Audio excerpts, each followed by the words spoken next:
రవీంద్ర రెడ్డి గారు, మీరు గతంలో వైఎస్ఆర్ కాంగ్రెస్ పార్టీకి సొంత ఛానల్ అయిన సాక్షి ఛానల్ డిబేట్లో పార్టిసిపేట్ చేసిన సందర్భంలో మీ ఆవేదన అంతా కూడా చెప్పే ప్రయత్నం చేశారు. ఆ రోజు వైఎస్ఆర్ కాంగ్రెస్ పార్టీ ఎందుకు ఓడిపోయింది అంటే దానికి మూల కారణం సజ్జల రామకృష్ణారెడ్డి, విజయసాయిరెడ్డి లాంటి వాళ్ళు అంటూ.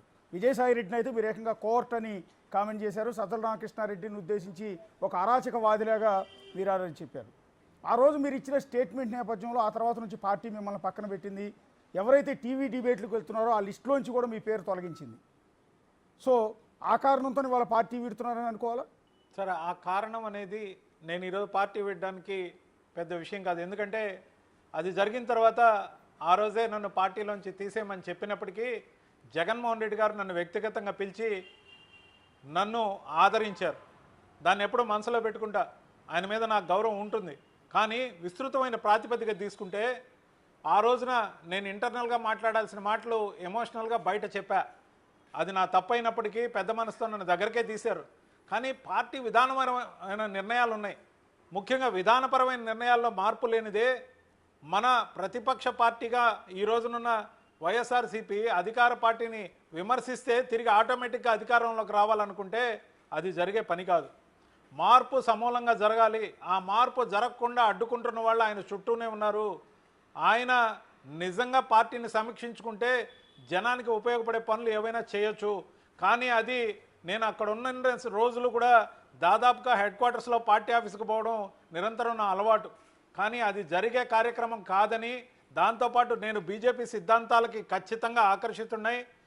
ఖచ్చితంగా నరేంద్ర మోడీ గారి నాయకత్వంలో, అమిత్ షా గారి నాయకత్వంలో తీసుకుంటున్న డైనమిక్ నిర్ణయాలు ఏవైతే ఉన్నాయో వాటిల్ని స్వాగతిస్తూ వాటికి అనుగుణంగా ప్రచారకగా మారడం కోసం బీజేపీలో చేరా. ఇదే సందర్భంలో ఇంకొక మాట చెప్తాను అశోక్ గారు. ఈ రోజున ఎవరవునన్నా కాదన్నా ప్రజలు ఏ పార్టీని గెలిపిస్తారో ఆ పార్టీలే 5 సంవత్సరాలు అధికారంలో ఉంటాయి. ఒక 6 నెలలు వదిలేసిన తర్వాత లేదా 3 నెలలు వదిలేసిన తర్వాత అధికారంలో ఉన్న పార్టీల్ని మాత్రమే విమర్శిస్తే ఆటోమేటిక్గా ప్రతిపక్షాలు అధికారంలోకి వస్తాయనుకుంటే అది కళ. ఆత్మ పరిశీలన, సమీక్ష, కార్యవర్గ నిర్మాణం, సభ్యత్వం, లేకపోతే అన్నీ కూడా కార్యకర్తలను కాపాడుకునే విధానం ప్రతి పార్టీకి ఉండాలి. ఒకవైపు తెలుగుదేశం పార్టీని చూడండి, 1 కోటి మంది సభ్యత్వాలను ఈరోజు ఫుల్ పేపర్ యాడ్ ఇచ్చారు. బీజేపీ సభ్యత్వం చూడండి, ఈరోజు నేను సభ్యత్వం తీసుకున్నా. ఆన్లైన్లో నాకు సభ్యత్వం తీసి ఇక్కడ రాష్ట్ర అధ్యక్షురాలు ఈ రోజున సత్యకుమార్ గారు, ఆరోగ్య శాఖ మంత్రి గారు ఆధ్వర్యంలో నాకు సభ్యత్వం ఆన్లైన్లో డిజిటల్గా ఇవ్వడం జరిగింది. ఒక ఐడెంటిటీ ఉండాలి, ఒక మనిషిగా ఒక ఐడెంటిటీ ఉండాలి. పలానా వాడు మన కార్యకర్త, వాడి నంబర్ కొడితే వాడి ఐడెంటిటీ మొత్తం రావాలి. విధానపరంగా సమీక్షించుకోకుండా అధికారంలో మనకు నచ్చని వాళ్ళు వచ్చారు కాబట్టి ఒక 6 నెలలు వదిలేసి 4 ఏళ్ళు విమర్శించి తర్వాత ఎలక్షన్ వస్తుంది కాబట్టి బలమైన అభ్యర్థులను పెట్టి గెలుచుకుందామంటే అది జరిగే పని కాదు సార్. ఎందుకంటే ప్రజలు విద్యావంతులు, వివేకవంతులు. ఖచ్చితంగా కూడా ప్రజలకు మంచి జరగాలంటే ముందు ఇల్లు చక్కదిద్దాలి, తర్వాత ఇంట్లో బూజు దులపాలి, ఎవరైనా కోవర్ట్లు ఉంటే వాళ్ళని పక్కన పెట్టాలి, నిర్మాణం సక్రమంగా జరగాలి. ముఖ్యంగా రాష్ట్రానికి కానీ దేశానికి కానీ జరిగే మేలుని ప్రధానంగా పరిగణలోకి తీసుకోవాలి. సార్ బీజేపీ ఏం చేస్తుంది సార్? ఈ దేశంలో మేలు చేయాలంటే విమర్శలు ఎన్ని ఎదురైనా మేలు జరిగే కార్యక్రమాని కోసం ఖచ్చితంగా ముందుకే వెళ్తుంది. అంటే వైఎస్ఆర్ కాంగ్రెస్ పార్టీలో రెడ్డి గారు మీరు ఆరోపించిన వైఎస్ఆర్ కాంగ్రెస్ పార్టీలో ఉన్న దులపాల్సిన ఆ బూజు, వదిలించాల్సిన ఆ కోవర్టులు ఎవరు నిర్మోహమాటంగా చెప్పలేరా? నేను ఎందుకు చెప్పాలి సార్? నేను పార్టీ వదిలొచ్చాను, పార్టీలో ఉన్న రోజులు చెప్తూ వచ్చాను. పార్టీలో అనేక వేదికల మీద బహిరంగంగా చెప్పి నా మెడకి ఉచ్చు పడుతుందని తెలిసినా చెప్పాను, తెగించి చెప్పాను. పార్టీలో నా భవిష్యత్తు ఏమవుద్ది అనుకున్న రోజు కూడా భయం లేకుండా చెప్పాను. ఇది నా స్వయం నిర్ణయం. జాతీయ రాజకీయాల వైపు నరేంద్ర మోడీ గారి నాయకత్వంలో, అమిత్ షా గారి నాయకత్వంలో, రాష్ట్ర నాయకత్వంలో పార్టీ నిబంధనలకి తూచా తప్పకుండా కట్టుబడి పనిచేయడంతో పాటు ఇప్పుడున్న కూటమి ధర్మాన్ని పాటిస్తూ కూటమి పార్టీల్ని విమర్శించి మాత్రమే పబ్బం గడుపుకుంటామంటే అది సరికాదనే విధానానికి నేను ఖచ్చితంగా ఇది కరెక్ట్ అని నమ్ముతూ ముందడుగు వేస్తా. నన్ను ఆదరించినందుకు అన్నిటికీ సమానంగా ధన్యవాదాలు చెప్తూ, ప్రత్యేకమైన ధన్యవాదాలు వైఎస్ జగన్మోహన్ రెడ్డి గారికి చెప్తూ, దేశ రాజకీయం కోసం, దేశానికి పనికొచ్చే రాజకీయం కోసం ఏమేమైతే చేస్తున్నారో నరేంద్ర మోడీ గారు, అమిత్ షా గారు, వీళ్ళిద్దరు ద్వయం ఏదైతే చేస్తుందో ఖచ్చితంగా దాన్ని సమర్థిస్తూ బీజేపీ సిద్ధాంతాలకు అనుగుణంగా రాష్ట్రం పార్టీ యొక్క ఆదేశాల అనుసారం కూటమి ధర్మాన్ని నిర్వర్తిస్తూ ముందడుగు వేయడమే నా లక్ష్యం. అంటే రవిచంద్రారెడ్డి గారు బేసిక్గా అసలు ఏమాత్రం భయం అనేది లేకుండా అప్పట్లో ప్రతిపక్షంలో ఉన్న టీడీపీ కావచ్చు, జనసేన కావచ్చు, బీజేపీ కావచ్చు, వీటన్నిటిపైన వాళ్ళ విధానాలను తప్పుపడుతూ నిర్మోహమాటంగా బహిరంగ వేదికల మీద ఎన్నిసార్లు మీరు మాట్లాడారో మాకు తెలుసు. కానీ ఇప్పుడు ఆ పార్టీకి రిజైన్ చేసి బయటకు వచ్చిన తర్వాత ఆనాటి రవిచంద్రారెడ్డి కనిపించట్లేదు. ఆనాటి ధైర్యం ఇప్పుడు రవిచంద్రారెడ్డి మాటల్లో కనిపించట్లేదు. ఆయన గొంతులో ఒక వణుకు, ఎందుకు వచ్చి బయటకు వచ్చిన తర్వాత ఏమైనా కామెంట్ చేస్తే నన్ను ఇబ్బంది పెడతారేమో అన్న భయం కనిపిస్తోంది. సార్ ఒక మాట నేను చెప్తా, ప్రత్యర్థిగా భావించే వాళ్ళని ఎవరైనా విమర్శించాలి. వద్దని వదిలి వచ్చిన పార్టీని విమర్శిస్తే ఏం న్యాయం చెప్పండి? విధానాలు నచ్చలేదు, ఎక్కడో నాకు అనిపించింది ఇది కరెక్ట్ కాదు. ముఖ్యంగా వక్ఫ్ బోర్డు బిల్లు విషయంలో నేను చెప్పింది ఎంతవరకు సహాయకమో మీరే బేరీజ్ వేసుకోండి. మొన్నటికి మొన్న ఇప్పుడు వరకు ఈ దేశంలో, మొన్న కర్ణాటకలో, ఈ మధ్య ఢిల్లీలో, మొన్నటి రోజున హైదరాబాద్లో, అంతకుముందు కేరళలో ఎన్నో హిందూ దేవాలయాలతో పాటు అనేక ప్రార్థనా స్థలాలతో పాటు ముఖ్యంగా రైతుల పొలాలతో పాటు, సార్ ఇది ఎక్కడ న్యాయం సార్? ఈ దేశం మత ప్రాతిపదికన విభజన జరిగింది 1947. కానీ 1951లో చేసిన చట్టం ఏదైతే ఉందో ఈ దేశంలో ఎక్కడ కాలు పెడితే అదంతా వక్ఫ్ భూమి అంటే, ఆ వక్ఫ్ భూమి గురించి సుప్రీంకోర్టు కూడా నిర్ణయం తీసుకోకూడదంటే, వాటికి అమెండ్మెంట్స్ తేవాలని కేంద్ర ప్రభుత్వం నిర్దేశిస్తే దానికి మార్పులు చేయడానికి ప్రతి పార్టీ ఓపెన్ మైండ్తో సహకరించాలి. లేదంటే దాన్ని ఖచ్చితంగా కూడా ఆ పార్టీలు సమీక్షించుకునే విధంగా మనలాంటి వాళ్ళం మాట్లాడాలి సార్. లేకపోతే రైతులు నష్టపోతారు, అనేక గొడవలకి కారణం కావచ్చు. నేను అడుగుతున్నా, ఈ రోజున వక్ఫ్ బోర్డు బిల్లుకి ఎందుకు సమర్థించలేదు? సహేతుకమైన కారణం చెప్పాలి. ఈ రోజున ఎవరైతే సమర్థించరో, అది వైఎస్ఆర్సీపీ కావచ్చు, మరి ఎవరైనా కావచ్చు, వక్ఫ్ బోర్డు బిల్లుని సమర్థించిన వాళ్ళు, అమెండ్మెంట్ని సమర్థించిన వాళ్ళు, ముఖ్యంగా మత ప్రాతిపదికన ఓట్లు వేయించుకుందామనే కదా. ఎందుకు మీకు ఆ ఓట్ బ్యాంక్ రాజకీయం?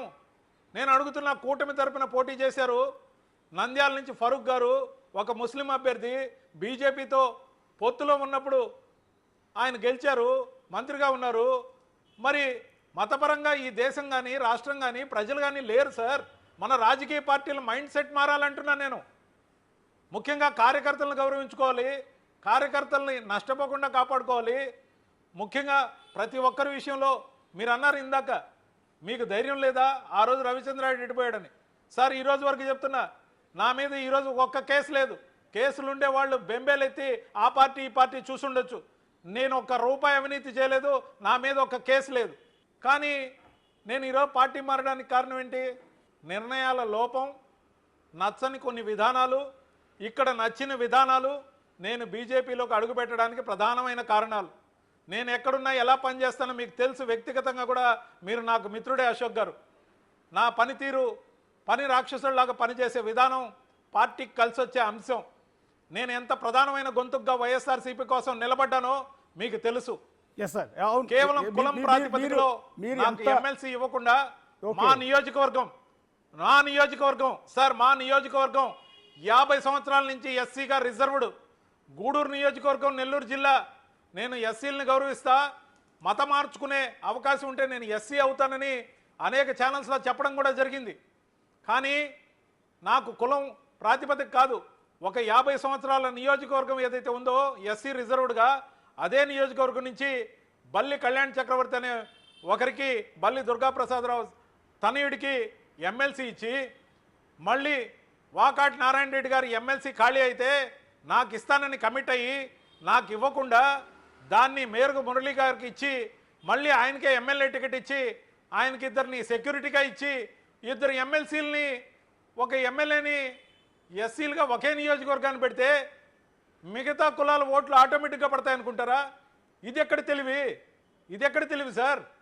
అంటే నేను వైఎస్ఆర్సీపీలోకి వచ్చినప్పుడు మేము కులం చూడం, మతం చూడం, ప్రాంతం చూడం, పార్టీ చూడం, వర్గాలు చూడం అని చెప్పి 2024 ఎలక్షన్కి వచ్చేసరికి వైఎస్ఆర్సీపీ తీసుకున్న విధానం, నా ఎస్సీలు, నా బీసీలు, నా మైనారిటీలోని ఊదర కొడితే అలాంటి స్పీచ్ రాసినందుకు ఏమనాలి? అలాంటి స్పీచ్ని యథావిధిగా మా నాయకుడైన, అప్పటి నాయకుడైన వైఎస్ జగన్మోహన్ రెడ్డి గారితో మాట్లాడించి ఆయన ఓడించిన దానికి బాధ్యత ఎవరు తీసుకుంటారు? ఒక నాయకుడు ఓడిపోతే ఆయన నమ్ముకున్న వాళ్ళందరూ ఓడిపోతారు అశోక్ గారు. ఒక ఇంటి పెద్ద ఓడిపోతే ఒక ఇల్లు దివాలా తీస్తుంది అశోక్ గారు. కొన్ని జీవితాలు నాశనం అయిపోతాయి, జనాలకు కూడా అంతో ఇంత నష్టం జరుగుతుంది ఆయన నమ్ముకున్న వాళ్ళకి. కానీ ఇలాంటి పనికిమాలిన స్పీచ్లు రాసి వర్గీకరించి కులం మతం ప్రాంతం పార్టీలు చూడమని చెప్పి వచ్చిన అధికారంలోకి వచ్చిన ఆ పార్టీ లాస్ట్కి కులం మతం ప్రాంతం చూస్తూ ఎందుకు స్టిక్ అయింది? ఎక్కడుంది ఆత్మ పరిశీలన? ఆలోచించండి. అంటే రికార్డు స్థాయిలో 151 సీట్లు వచ్చాయి జగన్మోహన్ రెడ్డి గారికి. ఆ తర్వాత వైనాట్ కుప్పం అన్నారు, వైనాట్ 175 అన్నారు. అలా అన్న పార్టీ చివరికి వచ్చేటప్పటికి 11 సీట్లకు పరిమితమైంది. ఆ రోజు టీడీపీకి 23 సీట్లే వచ్చాయి, ఇది దేవుడు రాసిన స్క్రిప్ట్ అని జగన్మోహన్ రెడ్డి గారితో పాటు ఆనాడు వైఎస్ఆర్ కాంగ్రెస్ పార్టీలో ఉన్న ప్రతి ఒక్కళ్ళు కూడా టీడీపీని హేళన చేశారు, గేలి చేశారు. సో అలాంటి పార్టీకి అందులో సగం సీట్లు కూడా రాలంటే 11 సీట్లు వచ్చాయి. ఎందుకు ఈ పరిస్థితి వచ్చింది అనుకుంటున్నారు మీరు? వాళ్ళు సమీక్షించుకుంటారు సార్. నాకేం సార్ అవసరం? నేను ఇప్పుడు చెప్తే ఎవరు వింటారు సార్? అది విమర్శకి పనికొచ్చే అంశం. సాయంత్రం డిబేట్ పెడితే నన్ను తిరిగి విమర్శించడానికి ఒక పనికొచ్చే అంశం అవుతుందే కానీ నాకేంటి సార్ అవసరం? అశోక్ గారు, నేను ప్రశాంతంగా ఉన్నా, నిర్మోహమాటంగా చెప్పాల్సిన విషయాలకు మించే మీ ముందు చెప్పా. వదిలొచ్చిన పార్టీ గురించి చెప్పనంటున్నా, మీరు చెప్పించిన తీరుతో కొన్ని చెప్పా. ఇంతకు మించి నేను దాని గురించి మాట్లాడాల్సిన అవసరం లేదు. ఖచ్చితంగా కూడా మీరు నన్ను ఏ క్వశ్చన్ అడిగినా కూడా నేను సమాధానం చెప్తా. ఈరోజు కూటమి అధికారంలో ఉంది సార్. కూటమి ఆ స్కీమ్ అమలు చేయట్లేదు, ఈ స్కీమ్ అమలు చేయట్లేదు. ప్రతి నెల మా ప్రభుత్వం ఉంటే ఈ స్కీమ్లన్నీ ఇంప్లిమెంట్ అయ్యి ఉండేవి, ఈ పార్టీకే వచ్చి ఉండేవి అన్నారు కదా సార్? Yes sir. మరి అవి మాత్రమే ప్రాతిపదికగా మరో ఎలక్షన్ గెలవగలరా? ఆత్మ పరిశీలన నిజాయితీగా జరగాలి. ఆత్మ పరిశీలన నిజాయితీగా జరిగి తీరితేనే ఎక్కడ తప్పు చేసాం, ఎక్కడ ఫార్ములాలు తప్పు వాడాం, కులం మతం ప్రాంతం పార్టీలకు అతీతంగా మనం ముందుకెళ్తా ఉన్నాం.